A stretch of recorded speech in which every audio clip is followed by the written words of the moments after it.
আশাহত মন কবিতার পথ চেনে না, নীরব রাতে শব্দের কাঁদে।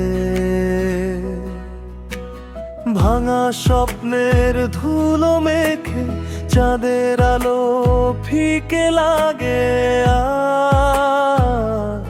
হাসির আড়ালে লুকিয়ে রাখা দীর্ঘশ্বাস ফেটে যায় ফাঁকে ফাঁকে। যে চোখ একদিন রঙিন ভোর দেখেছিল, আজ সে চোখে কুয়াশা জমে থাকে। তবু ভেতরে কোথাও একটা নাম জেগে থাকে। আশাহত মন কবিতার পথ চেয়ে